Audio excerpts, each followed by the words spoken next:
Bismillah ar-Rahman ar-Rahim. Today we will discuss the main feature of Constitution of Pakistan 1956, 1962 and Interim Constitution of Pakistan 1972 or the last Constitution of Pakistan 1973. سب سے پہلے آتے ہیں کہ 1956 کا جو constitution تھا اس میں 234 آرٹیکلز تھے، 6 اسکیجولز تھے۔ 23 مارچ 1956 کو یہ پاکستان میں امپلیمنٹ ہوا تھا۔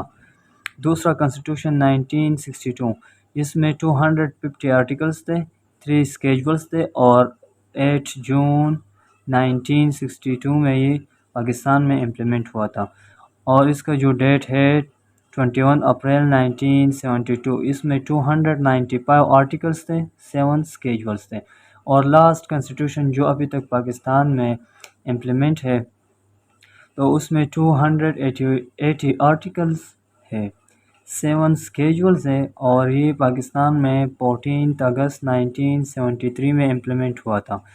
تو اب آتے ہیں دوسرے فیچر کی طرف، فیڈرل فارم آف گورنمنٹ۔ تو کنسٹیٹیوشن آف پاکستان 1956 میں فیڈرل فارم آف گورنمنٹ تھا۔ فیڈرل فارم آف گورنمنٹ میں اس طرح ہوتا ہے کہ تمام پاورز 3 حصوں میں تقسیم کیے جاتے ہیں، اور وہ فیڈرل اور پروونشل گورنمنٹ ان دونوں کے درمیان اس پر تقسیم کیا جاتا ہے، تو یہ فیڈرل فارم آف گورنمنٹ۔ اسی طرح کنسٹیٹیوشن آف پاکستان 1962 میں بھی فیڈرل فارم آف گورنمنٹ تھا، اس میں بھی فیڈرل فارم آف گورنمنٹ تھا، اور ابھی جو ہے 1973 کا جو کنسٹیٹیوشن ہے اس میں بھی فیڈرل فارم آف گورنمنٹ ہے۔ Third, parliamentary form of government. Parliamentary form of government, اس کا مطلب یہ ہے کہ پرائم منسٹر اس میں ہوتا ہے، وہ ہیڈ آف دی گورنمنٹ ہوتا ہے، اور اس کا کیبنٹ لیجسلیچر سے لیا جاتا ہے، تو اس کو کہتے ہیں پارلیمنٹری فارم آف گورنمنٹ۔ 1962 کا جو کنسٹیٹیوشن ہے اس میں اس سے مختلف ہے presidential form of government. President اس گورنمنٹ میں پریزیڈنٹ جو ہوتا ہے وہ ہیڈ آف دی اسٹیٹ بھی ہوتا ہے اور ہیڈ آف دی گورنمنٹ بھی ہوتا ہے، اور اس کا جو کیبنٹ ہے وہ پارلیمنٹ سے نہیں لیا جاتا، جیسے کہ پارلیمنٹری فارم آف گورنمنٹ میں پرائم منسٹر کا جو کیبنٹ ہے وہ لیجسلیچر سے لیا جاتا ہے۔ اسی طرح 1972 میں بھی 62 کی طرح پریزیڈنشیل فارم آف گورنمنٹ تھا، اور 1973 کا جو آئین ہے اس میں پارلیمنٹری فارم آف گورنمنٹ تھا۔ 1956 کی کنسٹیٹیوشن کی طرح 1973 کے کنسٹیٹیوشن میں بھی پارلیمنٹری فارم آف گورنمنٹ ہے۔ تھرڈلی، 1956 کا جو کنسٹیٹیوشن ہے اس میں یونیکیمرل لیجسلیچر ہوتا ہے، یونیکیمرل۔ اس کا مطلب یہ کہ اس میں ایک ہاؤس ہوتا ہے جو لیجسلیشن کرتا ہے، جو لا بناتی ہے، لا میکنگ باڈی جس کو کہتے ہیں لیجسلیچر۔ تو اس میں لیجسلیچر جو لیجسلیشن کرتی ہے وہ ایک ہاؤس ہوتی ہے۔ دوسرے 1962 کے کنسٹیٹیوشن میں بھی یونیکیمرل لیجسلیچر ہے، اور 1972 کا جو آئین ہے اس میں بھی یونیکیمرل لیجسلیچر ہے،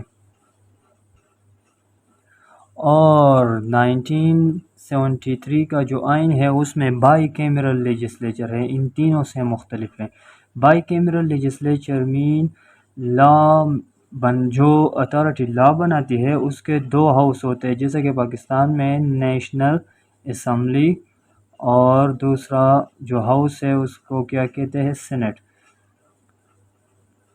تو 1973 کنسٹیٹیوشن میں بائی کیمرل لیجسلیچر ہوتی ہے۔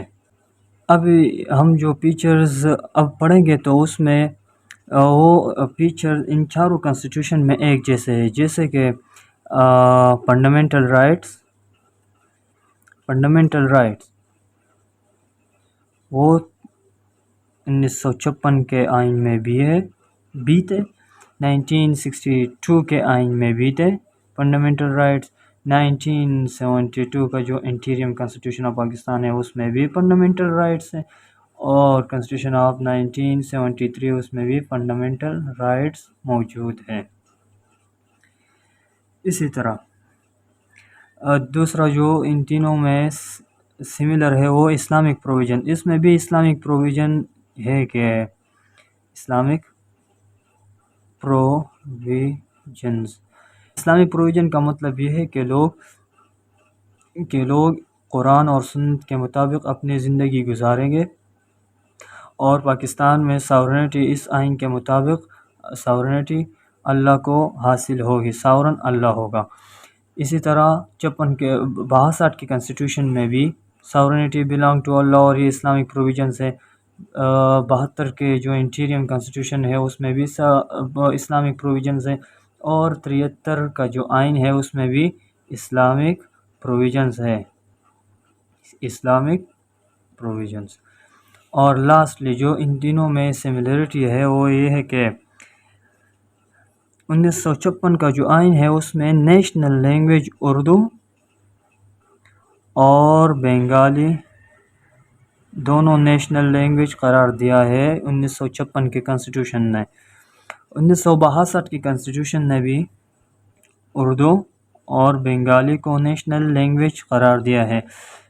پھر 1972 میں جب یہ انٹیریم کنسٹیٹیوشن ہے جب یہ لکھا گیا تھا تو اس میں صرف اردو کو نیشنل لینگویج قرار دے دیا تھا اس نے، اور 1973 کا جو آئین ہے اس میں بھی اردو کو نیشنل لینگویج قرار دیا گیا ہے۔ تو یہ تھا آج کا ہمارا ٹاپک، بہت سمپلی میں نے ڈسکس کیا ہے فیچرز کو۔ میں نے یہ چاروں کنسٹیٹیوشن کے فیچرز ایک ساتھ اس لیے لکھے ہیں کہ آپ کو آسانی سے سمجھ آ جائے، اور امید ہے آپ سمجھ گئے ہوں گے۔ ملتے ہیں انشاءاللہ اگلی ویڈیو میں۔